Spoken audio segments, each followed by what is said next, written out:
Bonjour à tous et à toutes, merci d'avoir répondu présent pour ce café littéraire, cette rencontre ici au Forum du Livre avec Jean-Louis Coatrier, que j'ai le plaisir d'accueillir.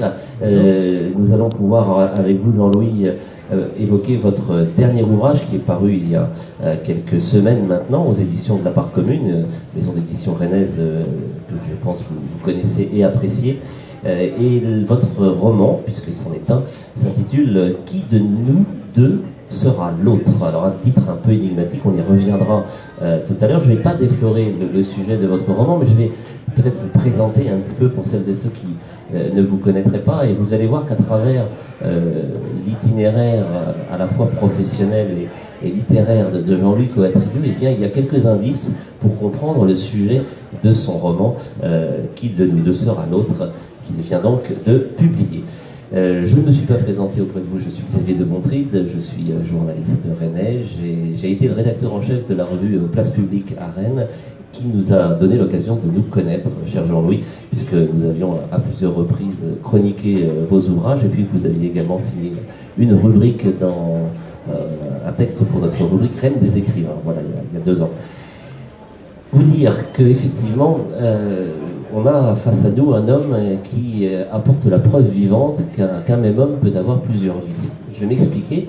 Vous êtes à la fois un scientifique de grand talent, un chercheur, spécialiste de l'imagerie médicale en 3D, rien que ça, je vais vous passer sur le détail et l'intitulé exact de très nombreux textes scientifiques que vous avez publiés au cours de votre longue carrière, qui a été ancrée au sein de l'université de Rennes. Alors ça, c'est pour le volet de la rigueur scientifique, de la recherche, de la découverte, de la connaissance. Et puis, il y a un autre Jean-Louis Coatrieu, et c'est peut-être le même, c'est certainement le même, mais avec un prisme différent, c'est l'écrivain et le poète. Amoureux des mots, amoureux de la phrase, amoureux de la description.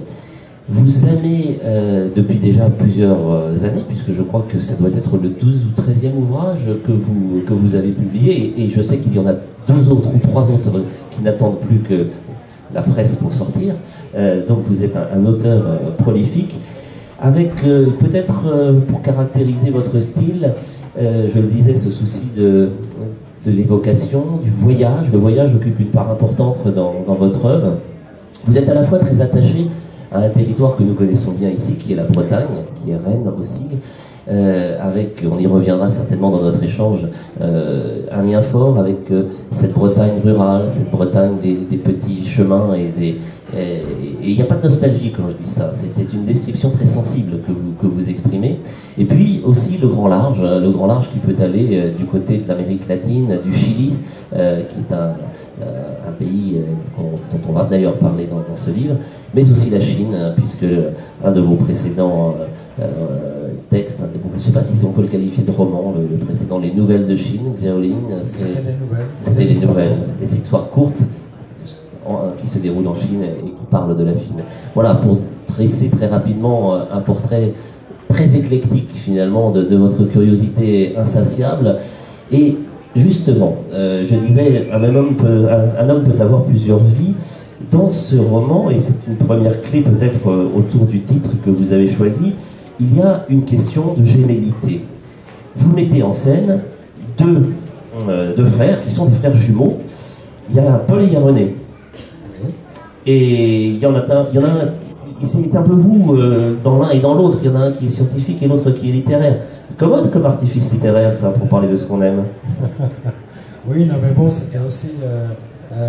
Je n'ai pas de frères jumeaux, hein, je vous préviens tout de suite, je n'ai pas de frères jumeaux, j'ai des jumelles dans ma famille, donc j'ai pu évidemment les voir naître, mais aussi les voir grandir. Donc quelque part, elle me donnait quelques éléments de référence pour utiliser cette mise en scène de deux enfants, deux grands enfants. Et ces jumeaux, finalement, vont évidemment être très fusionnels au départ. Oui. Et puis, ça, c'est la période de l'enfance. C'est la période de l'enfance, oui. Et ensuite, ils vont avoir deux vies parallèles. Et le scientifique va être un grand voyageur, d'où l'idée du voyage que vous mentionnez juste avant. Et puis l'autre va être très sédentaire. Et il va servir en fait de scribe pour son frère. Le frère va lui raconter ses voyages, va lui raconter ses rencontres, et c'est l'autre, le littéraire, qui va nous rendre dans le livre ce que lui raconte son frère. Paul, le scientifique, parle, et René, le littéraire, transcrit, écrit. Écrit, voilà, exactement. C'est cela qui fait la trame du roman. Oui. On a des échanges épistolaires, nous avons des dialogues, enfin des correspondances, d'une certaine manière, entre ces deux hommes. Oui, tout à fait. Alors, il va y en avoir beaucoup, parce qu'ils vont avoir dans leur jeunesse les mêmes professeurs, dont un qui est très connu, puisque c'est l'un des biographes d'Aragon, qui est Paul Marcelin, qui est cité évidemment sous son nom dans le livre. Et le fait qu'il faut rencontrer non seulement Jean Marcenac pour les attirer vers la littérature, et puis un autre professeur de mathématiques qui lui veut les attirer vers les sciences. Qui a aussi existé, qui est peut-être moins connu que son pendant littéraire. Qui était un passionné, qui était très curieux des mathématiques de l'Antiquité.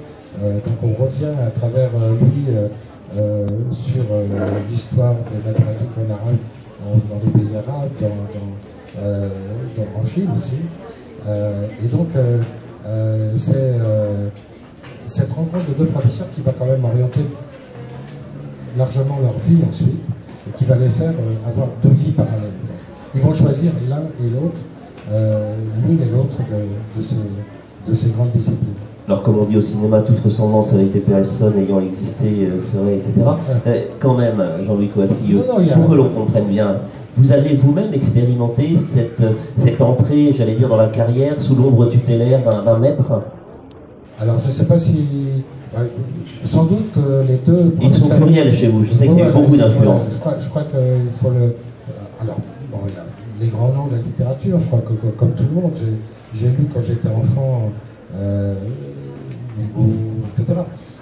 Mais je crois que fondamentalement, l'influence est venue quand même des professeurs que j'ai pu voir. J'espère que les professeurs qu'on a encore dans les écoles aujourd'hui sont capables justement de passionner des enfants et des adolescents.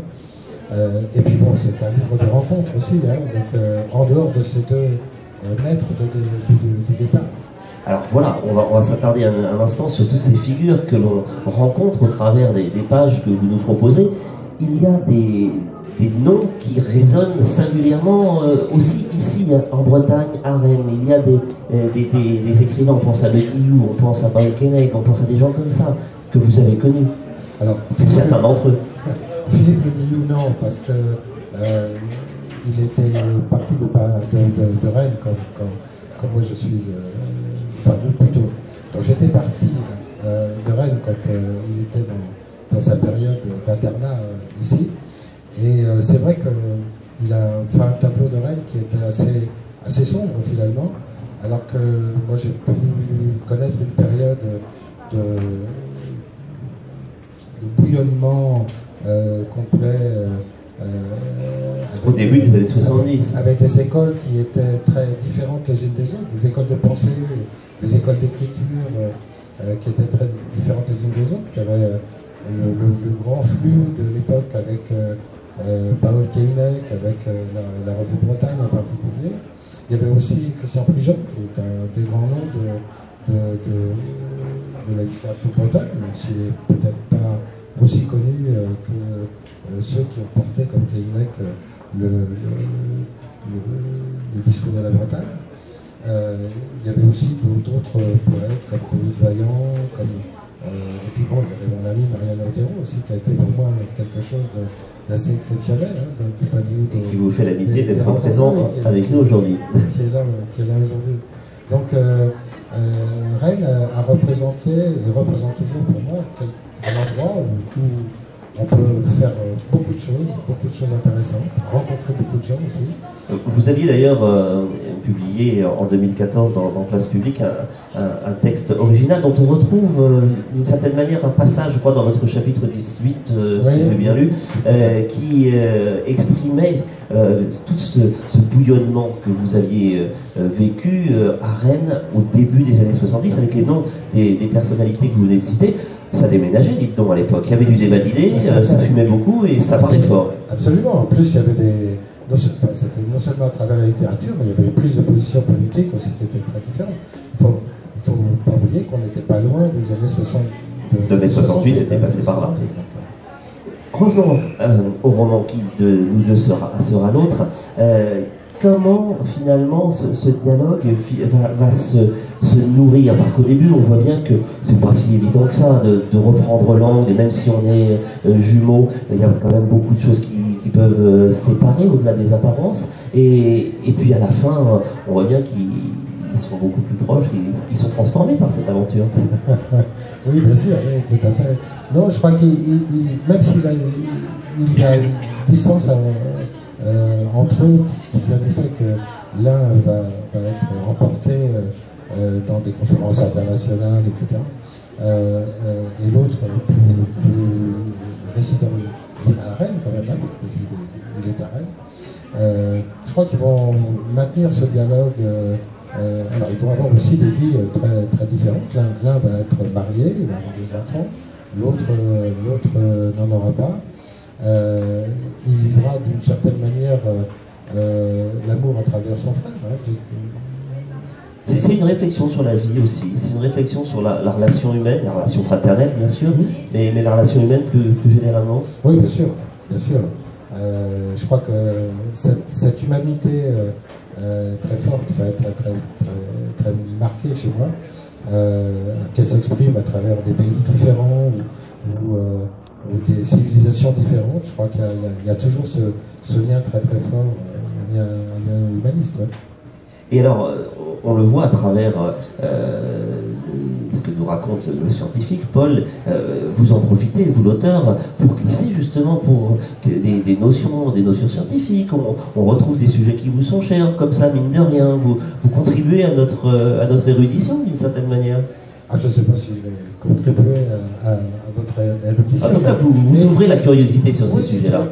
Je pense que les sciences sont elles-mêmes un espace d'imagination, de créativité, que ça paraît abstrait comme ça, mais qu'en fait ce sont des mondes dans lesquels il y a plein de choses mystérieuses. Alors évidemment le corps humain, puisque c'est cela que j'ai plutôt travaillé, c'est quelque chose de formidable, d'admirable. On voyage dans les pays, mais on voyage aussi dans la connaissance, hein, d'une certaine manière. Absolument, oui. On peut parler de voyage aussi à ce propos. Le style qui est le vôtre, je le disais en préambule, il s'attarde souvent à des descriptions, à des couleurs, à des ambiances. Je serais tenté de dire, on s'y croirait, on y est presque. Vous nous emmenez par la main et vous nous donnez à voir. C'est presque cinématographique par moments, cette écriture-là. On pourrait presque mettre en image, ou en peinture peut-être. Oui, il y avait un passage que vous lisiez tout à l'heure qui était relatif à un des professeurs de sciences de l'université de Rennes, qui était un passionné de bateaux, et en particulier des bisquines sur la côte nord de la Bretagne, et puis qui s'est passionné à la fin de sa vie pour les moteurs, enfin les bateaux qu'on appelle pop-pop, et qui sont fabriqués avec des boîtes de fer blanc et qui sont animés en allumant une bougie qui va déformer petite membrane, métallique, voilà, et qui va comme ça faire pop-pop et avancer, et pour lesquels il y a des concours qui sont ouverts, auxquels les grands... Il y a des concours internationaux, il y a des compétitions, ça se passe à Saint-Malo. Allez du côté de on va faire de la publicité pour un concurrent, mais la librairie, la droguerie de Marine, tenue par l'excellent Loïc Josse à Saint-Malo, à Saint-Servant, est le dépositaire exclusif des pop-pop, et il organise chaque année une compétition sur le bassin Vauban. C'est ça, ça en montant l'escalier à gauche, vous trouverez les petits moteurs pop-pop. Alors, oui, j'ai essayé de retrouver ce petit passage sur lequel j'étais tombé tout à l'heure. Bon, bah, c'est pas grave, on en trouvera peut-être d'autres. Mais c'est vrai que j'allais dire, visualisation des situations que vous écrivez, c'est que vous n'avez jamais été tenté ou vous n'avez jamais été approché par des gens qui disent on pourrait en faire un film de votre... non, non, peut-être que les nouvelles... les nouvelles de Chine aussi. Les nouvelles de Chine, oui, peut-être l'une d'entre elles en particulier pouvait se prêter assez facilement à ça. C'était une histoire sur l'émigration chinoise qu'il y a eu pendant la Première Guerre mondiale et qui est appréhendée à travers une jeune femme qui va rechercher en fait une partie de sa famille en France bien longtemps après.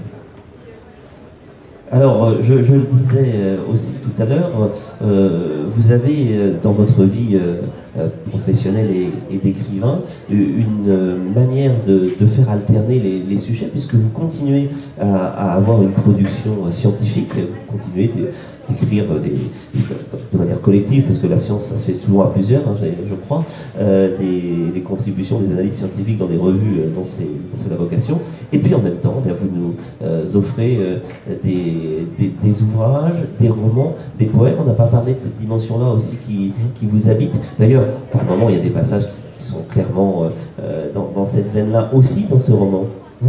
Oui, je pense qu'il y a aussi cette dimension de la recherche du rythme, de la musique, des phrases, à travers même une histoire, c'est-à-dire ce qui n'est pas toujours simple.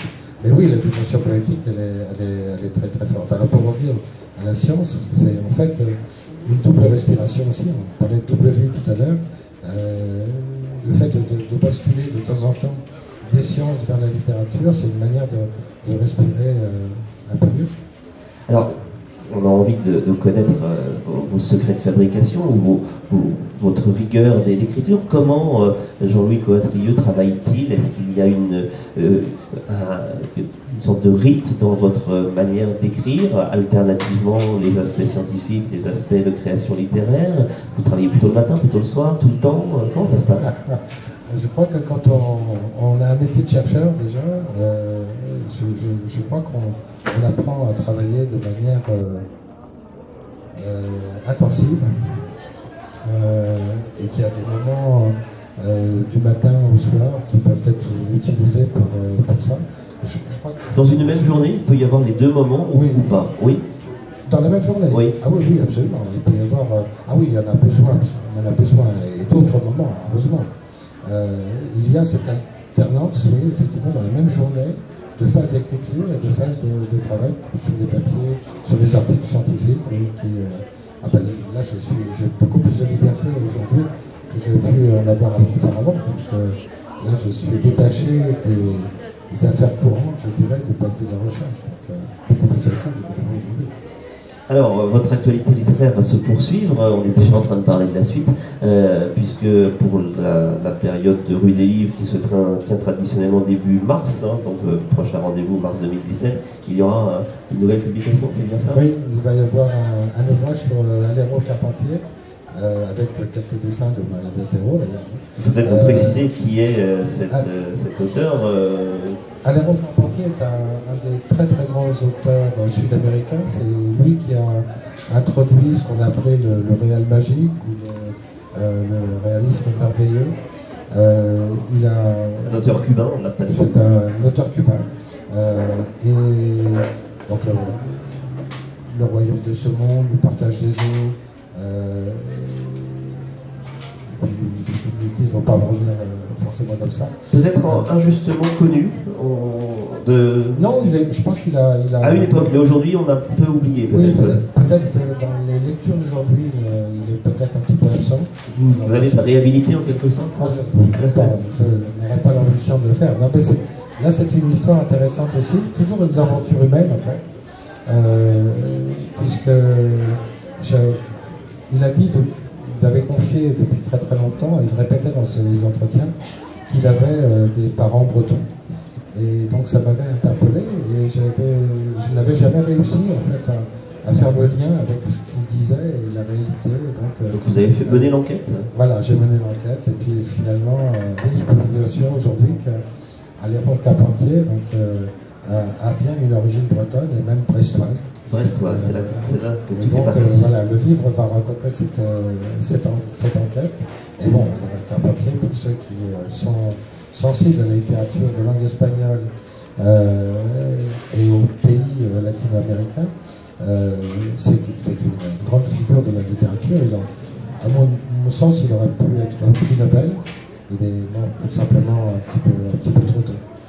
Et là, finalement, on va retrouver deux tropismes forts qui balisent votre œuvre et votre travail, Jean-Louis. C'est à la fois le voyage, la découverte, l'autre, et puis aussi le territoire, la Bretagne. Ce n'est pas loin. Absolument. Depuis les premiers livres qui sont à l'ordre du jour, et puis l'intérieur des terres, pour moi, l'ancrage est vraiment de Bretagne. Et c'est pour ça que je me suis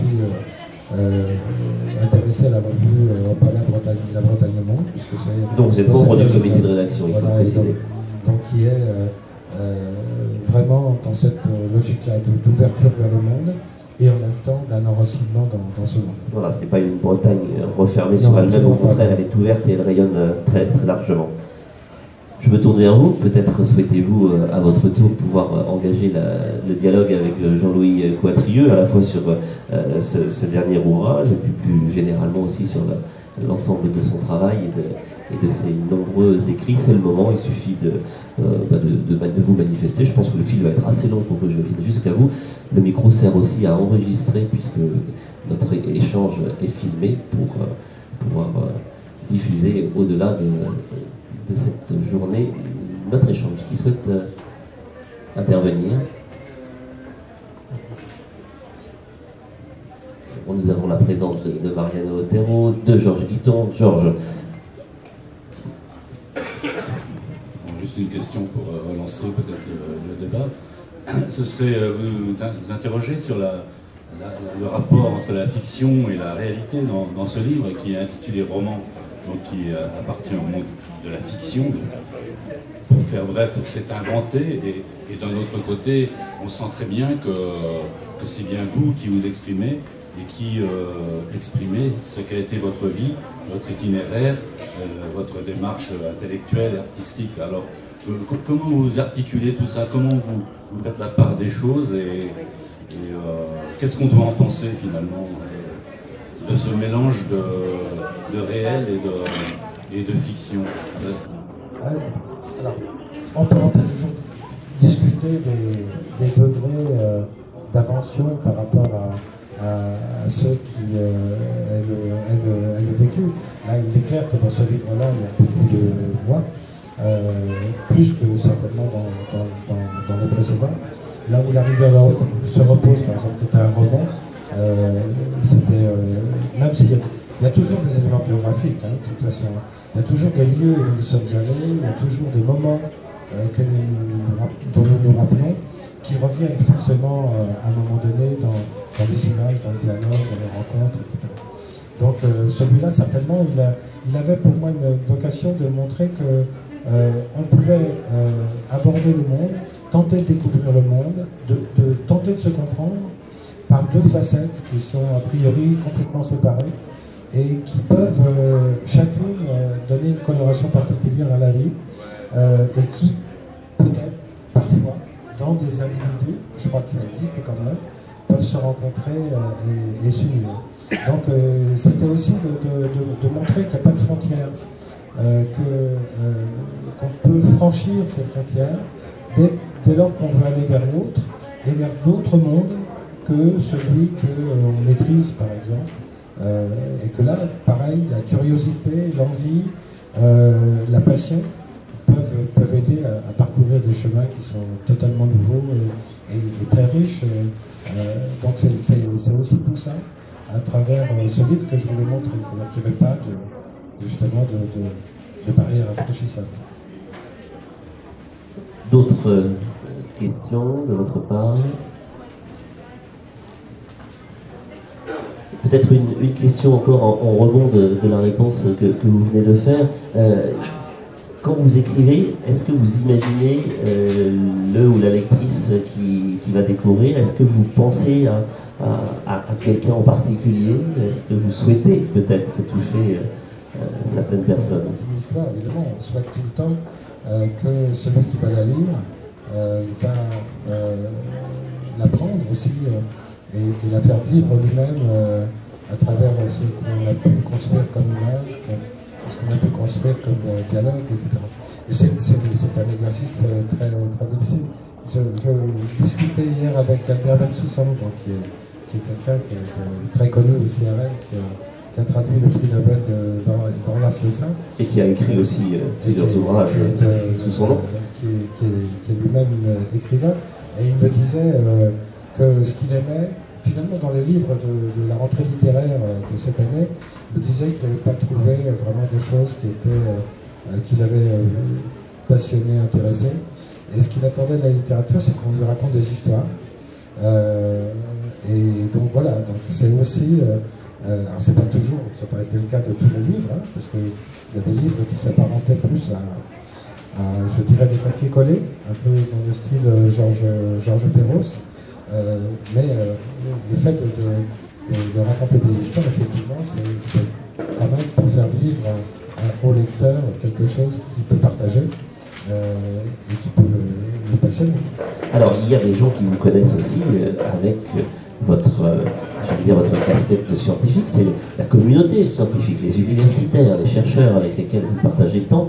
Comment ils ont réagi au début quand ils ont découvert cette passion? D'abord, est-ce que ça a été une surprise pour eux ou est-ce qu'ils savaient que vous étiez habité aussi par cette dimension littéraire? Ça a été principalement une surprise pour eux. Peut-être qu'au départ, alors parce que je suis très discret en fait, hein, sur cette partie-là, pendant très longtemps. C'était un peu votre jardin secret. C'est parce que je n'osais pas en parler, c'est-à-dire que je me disais comment ça va être reçu alors qu'on me connaît sous un volet si particulier, si spécifique. Et donc pendant longtemps, j'en ai pas parlé. Relation à l'autre, à cette amitié si forte qui vous lie à Marianne Otero qui est avec nous cet après-midi. C'est une superbe histoire, et c'est plus qu'une histoire, c'est presque de l'ordre fraternel, là, cette affaire-là. Oui, je crois que ça fait 40 ans maintenant, donc oui, le lien est très très fort. Mais je crois que si on devait résumer aussi les choses sous un angle différent, je dirais que tout ce que j'ai pu faire, c'est à travers des rencontres, en fait. Je crois que, alors c'est peut-être vrai pour tout le monde, hein, je crois qu'on se construit beaucoup. C'est vrai pour les journalistes, en tout cas, ça je vous le confirme. Là, je vois qu'il y a des amis chinois qui sont là, donc qui font aussi partie de mon monde. Et donc cette ouverture au monde, c'est aussi les rencontres, c'est aussi les amitiés qui, je crois, nous construisent vraiment. Et donc de ce côté-là, je pense que je ne peux pas me plaindre. Vous êtes plutôt gâté. Y a-t-il d'autres questions, demandes de prise de parole? On peut encore consacrer quelques instants, puis s'il n'y en a pas, c'est pas grave, on peut aussi s'arrêter là et vous laisser la possibilité de rejoindre Jean-Louis Coatrieux pour une petite séance de dédicace qu'il ne manquera pas d'accepter de faire, sûrement. Est-ce qu'il y a un point qu'on n'aurait pas abordé ensemble et qui vous tient à cœur et que vous aimeriez souligner? Profitez-en, c'est votre... C'est peut-être pour annoncer la sortie d'un autre livre de Marianne Otero, qui va être ce qu'on appelle un beau livre, et qui va s'intituler sans doute Affiche d'un engagement, qui sortira au printemps de l'année prochaine, qui va regrouper toutes ces affiches. Il y en a beaucoup, 200? Non, peut-être pas 200, mais pas loin. Mais pas loin quand même, hein. Mais voilà. Pas loin. Eh bien, on guettera ça. L'éditeur est déjà choisi? La part commune. La part commune, eh bien, on reste en famille, là encore. Merci Jean-Louis Coatrieux, merci à vous pour votre écoute et très bonne fin de journée. Merci.